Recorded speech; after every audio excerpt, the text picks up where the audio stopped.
tugomba kubona Madrid banziza ku munsi kugira ngo dukonfirme ko Alonso ari mwiza mugabo dufatiye ku rukino je baraye banyeretse ndacafisa amakenga mu byo yipfuza mu basore biwe deshe technique mu mugabo witwa Der Militao n'ubundi ziracari nyinshi nabonye nivuye mu bitwa Trent Alexander-Arnold idashemeye mugabo wangendeye kuvyo maze kumubonamwo nuko ari Liverpool ari umuzi Trent wabona Trent ukavuga ati ubu si Trent wa Liverpool n'ubundi muzi Trent azari gishirira Trent ni mwiza kuko nta mukinyama agira ibihe bimwe mu rukino Carreras yanyeretse ubwiza Dean Hudson yanyeretse ubwiza mugabo rero mbega Carreras na Dean Hudson ntibakeneye experience ya Der Militao ego Der Militao rero bimusaba kuba strong cuza hagati mu kibuga ingene bakinyi bari bahagaze Arda Güler Chouameni Federico Valverde narakubwiye Alonso vyanke bikunde agomba kuzokina muri mediana 4 kuko na Brahim Diaz yamaze kwisanta nkuko mengo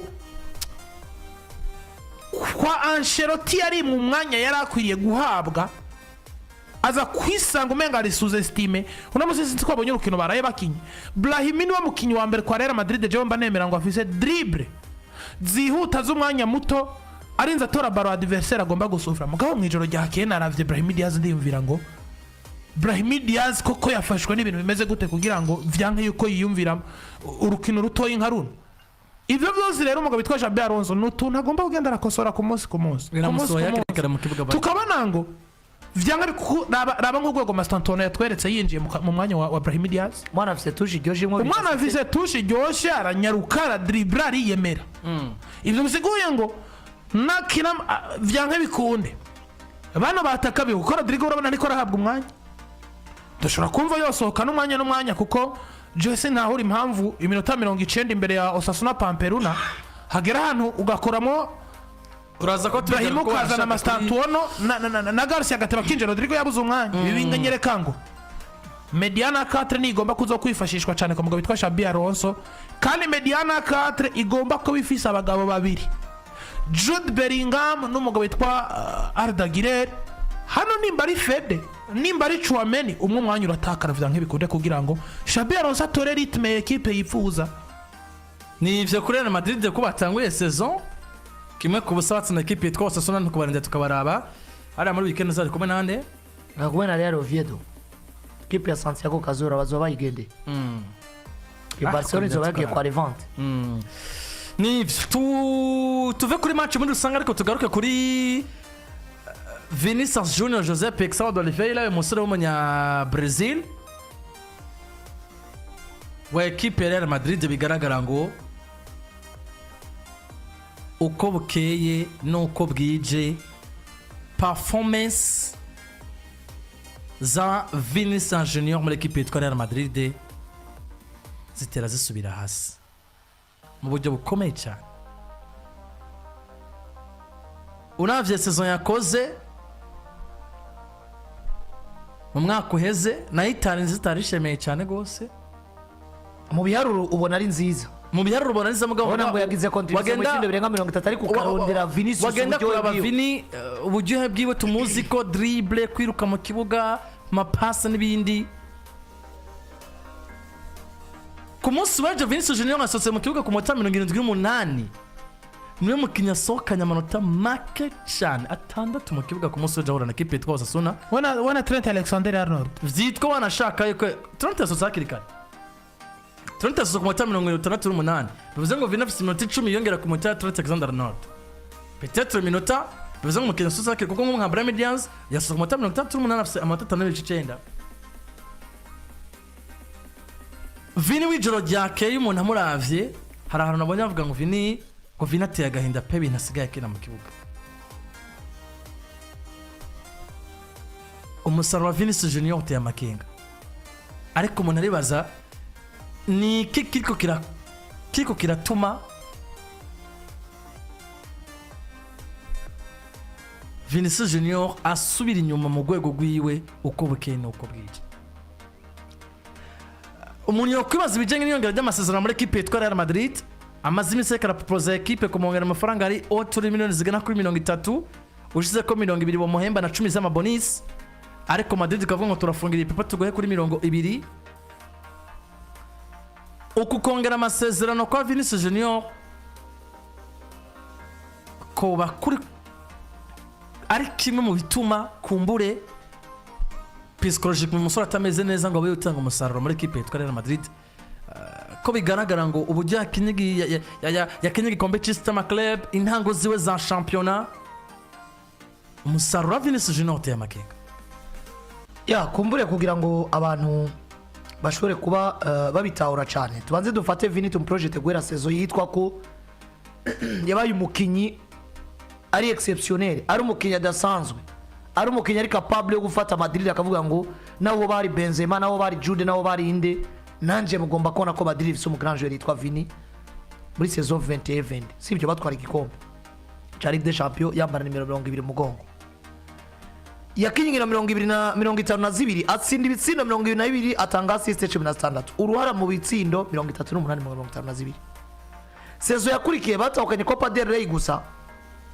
akiringira 55 atsinda ibitsindo 23 atanga assist 19. Nuvuga ngo umusaruro wa Vini ari kumwe na Benzema muri saison 21-22 batwara Ligue des Champions amatiere ya contribution mu bitsindo ni muke par rapport umusaruro Vini yaciyagira muri 2022-23 bitwa ko atabikombe bikomeye batwaye kwico gihe na Liga batwaye Barcelona na Ligue des Champions batwaye Man City igikombe batwaye ni Copa del Rey naho nyene bagitwaye batsinze Osasuna muravyibuka ico gihe ariko ni camuje kugira umusaruro mwiza kandi ico gihe cyose mu defenseur yahura na Vini yarumva ngo nahuye na Vini kandi ibuke cyari cyage abantu bavuga ngo Madrid yabaye equipe muri saison 2020 yatanze ingufu zirenge izo bari capable yo gutanga bari mu mwaka wo kurekipera nko benshi bage barabivuga na mwaka twatangwe tubona muri petit derga macroise ya Eder Militao n'abakinyi bakamavunagura ikoboko nubwo bicukabona ngo bararusha ko nta munyamupira numwe atabona pe Madrid ko ashaka ko batanze ingufu kumbure ntazi yo bazikuye muri 2020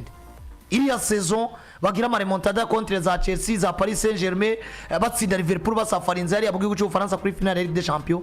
ziriya nguvu niba bisanzwe ko equipe nka Real Madrid ifa kuzitanga ivyo abakinyi ngende gwa ko anashima benshi muri bamaze kurenza imyaka 30 kuko dufate Benzema kijya gihe rafisi imyaka ingahe ufata umugabo azwi kuzajya David Alaba rafisi imyaka ingahe Toni Kroos ugaruke kuri Toni Kroos rafisi imyaka ingahe urabe Luka Modric urabe Thibaut Courtois urumva ko equipe yari irushe kubera yuko abantu batanze ingufu kandi bashaje ukabona ngo Vini nawe asabwa gutanga izo nyinshi ziza niburi buri gukombla Lovid yasizwe n'abitwa ko bagize gute bashaje bari muri saison ya equipe ya Serko ni camuje kugira umusaruro kuko ku itsinda 22 yari yatsinze yongeye ko kimwe kuri assist 16 yari yatanze yongeye ko zitatu kuvuga ngo yaragize umusaruro mu itsinda 38 acija ku musaruro mu itsindo 42 ingino yari yakeye 52 aca kinico giye 55 nawe yongera kinini muri saison ya cikurikira rero yatakaje Benzema ngo binjije Jude en plus system bakiramo yanditse bakina muri mediane ya 4 yakinyingira 30 n'icenda kico giye muravyibuka nawe yageragira ubazo bw'imbone rimwe bakabura inkino zigiye zitandukanye atsinda ibitsindo 24 ibitsinda atatsinze muri saison 21-22 muri 2023 acarashita amatiere y'icitwa amapass decisive kuko yaceva kuri pass decisive 19 nandi yatanze 16 acaja kuri pass decisive 9 vango acagira umusaruro cyangwa se urora mu itsinda 33 ariko mu nkino 39 ugize moyenne nico giyagize umusaruro mwiza kuko yagize mu nkino nke zishoboka kandi ico gihe karagwana n'ibibazo by'imvune yari karagwana na DNA ya Madrid yareje guhinduka batagikina muri system ya 4-3-3 ko mu nango batanguye bagora Madrid tagifise umwataka ashobora kumwataka batsinda ibitsinda ariko kandi abo muri der bagahekwa na Jude sometime ariko ukabona ngo eske ibi bya Jude bizokwama ukabona ko nawe bisaba ko afata responsibility rimwe na rimwe ba Rodrygo bakamamwo nibindi ni nayo saison yaheze ubona ko batwaye Ligue des Champions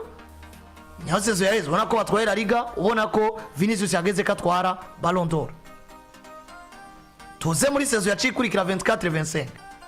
Vini yaciye atsinda ibitsindo 22 aca tangaza 16 dufashe uyu musaruro Vini yagize uri similaire n'umusaruro Real Madrid Vini yagize ayikinira muri saison we ya mbere yitwa kari mwiza ibitsinda 40 na assist 16 muri saison 21-22 n'ubu ni saison 24-25 yatsinze ibyo 22 na assist 16 mugabo mu nkino 58 cugera 52 uno munsi yakinye nkino nyinshi tushe tugaruka rero turabe hari ubwiza bwa equipe yabuze twese turavyemeranye kuko dufashe 21 22 22 23 23 24 na 24 25 Madrid ya 24 25 nimbi par rapport izindi Madrid zo zabayeho mu myaka umuntu akibaza ngo kazuza ka Rodrygo gozi kagiye kuba kaye muri Real Madrid shasha ya Xabi Alonso umumenyereza nyuma y'urukino cyari kibazo bagomba kumubaza birumvikana ariko rendre majambo no kwitagi professionnel cyane ari mu diplomasi nyinshi ati ni match ya mbere dufise match nyinshi ngomba kuzokonta kuri mukinyi wese mfise muri equipe yitwa Real Madrid ariko ya majambo ya Xabi Alonso woyumviriza na majambo utoreka ukarakteriza mu majambo ari diplomatique cyane gusumba ko twobona Xabi Alonso akoresha umugabo witwa Rodrygo gozi kazoza ka Rodrygo gozi karaba kahe muri Real Madrid. Xabi Alonso kumusore we ivyo gusohoka muri equipe yitwa Real Madrid bigaragara nkaho atavyifuza. Ibi bintu sijyambere bigaragaye ko bakinyi ari umukinyi usanga umumenyereza ntamushaka kandi ntashaka ko bishira ku karubanda, ntashaka ko musohora, ntashaka ko bishira mu itangazamakuru mugabo bigaragara buri munsi iyo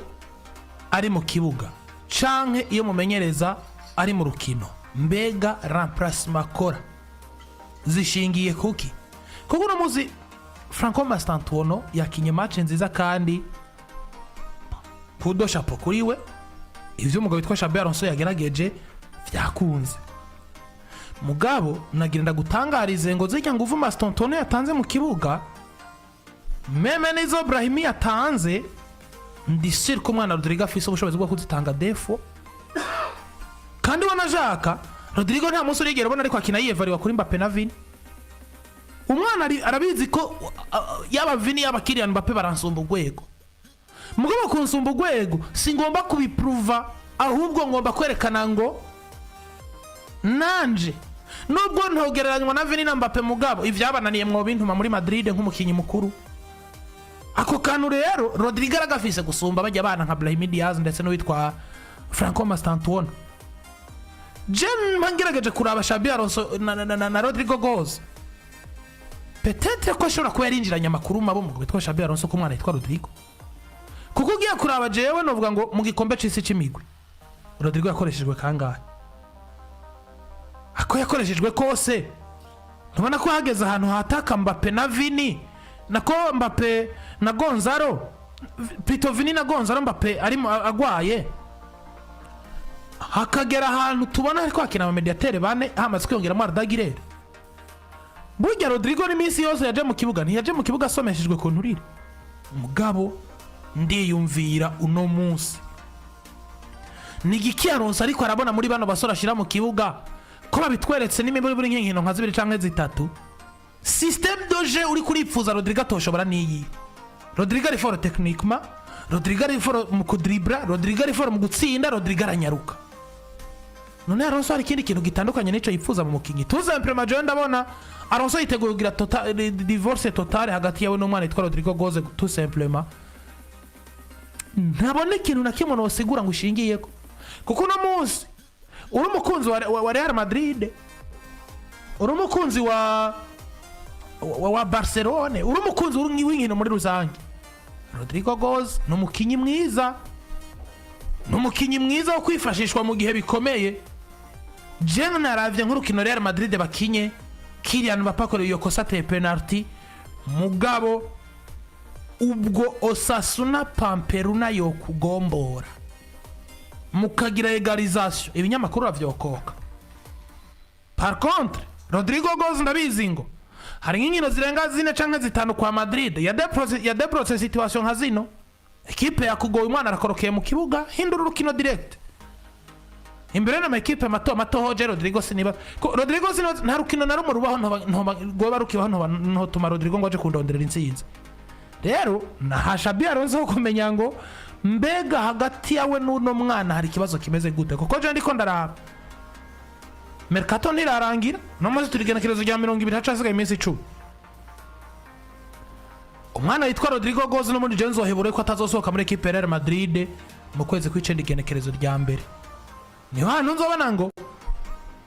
turindire mercato yo muri hiver mu kwezi kwa mbere umwana yitwa Rodrygo Goz turabe niba atazosohorwa muri equipe ya Real Madrid mugabe ivyo Alonso ariko aragaragaza vyo vyerekana ngo muri vizere zanje mu vyo ntegura muri equipe Rodrygo Goz ntarimwo kandi kutabamo kwa Rodrygo Goz c'est pas à dire ko adashoboye ahubwo n'umumenyereza tout simplement atahuje ivyiyumviro ya mu majambo yo nkuko mubibona ati cuento por supuesto con Rodrygo ha sido una decisión do partido yareza kubivuga ati n'umukinyi nibaza ko canke mbona ko nzokoresha n'ingingo twafashe canke se nafashe nk'umumenyereza kwa rukino rwa mbere arasima ko ari ingingo yiwe yafashe petite technique abona ati no musi naringane Rodrygo ariko abantu abahumuriza babwira ati je compte sur Rodrygo ati ibintu nyinshi niyumvira ko mbona ko nzonakenera ibi rero reka bwa mbere nimba avuga ati je compte sur Rodrygo ni decision technique bivaye n'urukino n'ibindi ndabizi yuko discipline mwibuke ko turi mu ndwi yaho Rodrygo yakoze agakosa yaracera iminota 12 mu myimenyerezo yo muri ino ndwi muravyibuka sasa yari yashizeho ko equipe itangura abakinyi bategezwa gushika isaha 3:30 ashika 3:42 muravyibuka ko yacera iminota 12 muri entraînement peut-être ndibaza ko ako kantu katarenganye uko ariko turafise uburyo tuzi imigenderanire hagati ya Rodrygo n'uwitwa Xabi Alonso ko kuva yinjira ni kibazo abamenyesha makuru batabura kugira gute kumubaza uko bukene uko bwiye na hantu namwe jango no muri monde na kimakuru batamaza Rodrygo Goz wanashima n'imbere yuko Xabi Alonso yinjira muribuka ko aramakuru yigeze kuvuga ko Rodrygo Goz imvune yagize mu mpera za saison ariko imwe mu bintu novuga ngo byatumye profita kutumva ko azosubira gukina equipe ya Real Madrid ngayibaza ku improve nyuma yaho nyuma y'ikombe c'isi no bw'ikombe c'isi yagumye havugwa byinshi Xabi Alonso avuga ati nayaze n'abakinyi bagiye batandukanye ubwo ukabona ngo Rodrygo yaragisa nk'ukiri mu mvune yariye karta kwa yo muvuga ko bwamaze kumuvuga ko Rodrygo nawe avuga ati jewe ndi pre kuba no kwitanga kuri Xabi Alonso nkatanga buri kimwe cyose umenyereza keneye bwo ukabona ko umenyereza avuga ngo ndamwiteze ko byinshi nawe ariko twagenda kuraba mu bikorwa tukayura dufata karongo ubu iki byaro vyerekana mu nkino zigera kuri 6 munsi y'uburongozi bwitwa Xabi Alonso Rodrygo Goz akina match ya mbere contre Al Hilal niyo match Rodrygo azi iminota myinshi canke azi kibuga nkuko abishaka kuri Xabi Alonso match ya mbere y'igikombe c'isi iminota 60 tarakina na equipe ya Al Hilal yake 60 cyangwa 45 yasoze igice mbere kirangiye mundabireze remplacement zabaye kuri Al Hilal niyo match yatanguye akini gice niburi basaragira gute arakimara imbere ya Pachuca 0 minute imbere ya RB Salzburg iriya match Vinicius yigaragarije umusore yatangwe kuri bande touche yinje asubiriye bamaze ko bagira deja ku munota wa 70 urenga imbere ya Juventus 0 minute imbere ya equipe yitwa Borussia Dortmund muri kimwe ca kane gishiri ca nyuma yinje asubiriye akina iminota 13 ouverture ya championnat contre Osasuna Pamperuna 0 minute teranya mu nkino zitandatu ufashe iminota 99 si 360 minute mu minota 360 y'inkino zitandatu Madrid baze gukina Rodrygo Goz nafise mu minota irenga ijana nimbura musegeza Rodrygo Goz niburi muri 360 minutes atokiramo n'imiburi basi dufate 150 minutes esko yaracari Rodrygo twe tuzi Madrid nta kibazo c'imvuna afise tugomba kurondera ico kibazo ahandi soit tactiquement ntaja muri plan witwa Xabi Alonso can umusore hari kindi kibazo gishobora kuba kiri hagati yiwe na Real Madrid gusumba ko hagati yiwe na Xabi Alonso nubwo Xabi Alonso kimwe gumenga ni tactique ariko kandi hari message kumbure Xabi Alonso ashobora kuba afise kuko ibi byose byavuzwe ngo Madrid yamushyize ku isoko mugabo mu gihe uboneka equipe ifise miliyoni 100 si vya Xabi Alonso ni vya equipe ifise uburyo yateguye isoko nigura nigurisha ryayo abinjira n'abagiye batandukanye kuko Xabi Alonso siwe yadesize ko atawundi mu kiyazinjira ni nyuma yo kubwirwa ngo abo twifuza gusohora bose banse gusohoka nubwo nabo babaganirije. Ubwo rero nk'umumenyereza ufata decision yahe tugufata ingingo yuko atawundi agomba kwinjira, tubona ko abo umufise bakwiye. None bibaza ko Xabi Alonso muhaye favor no munsi kwisoko rigura ngishato kwinza abandi bakinyi umwe canke babiri. Mugabo ikipe yambwiye ati wayaze n'abakinyi bose ego. Nta numwe ashaka gusohoka ego, okay. Koresha abo rero ufise. Ntitugura tutasohoye. Ugaca wibuka kantu ka Franco Mastantoro bemeye kumwarojistra nk'umukinyi muri equipe. No, akira muri equipe nkuru basigaze kibanza. Niko kantu ko nyine kivuga ngo kumbure Madrid ashobora kwihindukiza mbere yuko mercato yugwa, ko mbere yuko mercato yugwa hari inkino 2-3 zine baza kuba bakenye muri championnat ziza kuba zatumye twabonye ngo Madrid kumenga yarafunze Pepo bidakenewe yisanze ikenewe umukinyi kanaka. Rero jewe kurande gwanje no konkirwa kwikino mvuga ngo hariyo diversity totale nubwo dashaka kubibona, nubwo nabadashaka kubivugaho, nubwo Xabi Alonso mu itangazamakuru ari professionnel atazovuga ngo jewe n'uyu dufiki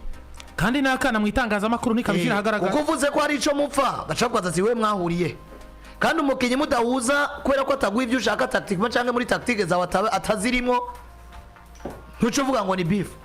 Ariko kandi kinyamupira tuzi ico Rodrygo akwiye gutanga, ashoboye gutanga, tuzi ingufu yatanze gusumba buri mukinyi wese kugira ngo aronke ikibanza cyo kuba titulaire, tuzi uburyo umwana rimwe na rimwe akunda Madrid aba yanga no gusohoka niki bamusohoka akavuga ngo nimba munsubije muri diwere yo kugwanira umwanya ndi pre gusubira kubikorera n'ubundi improve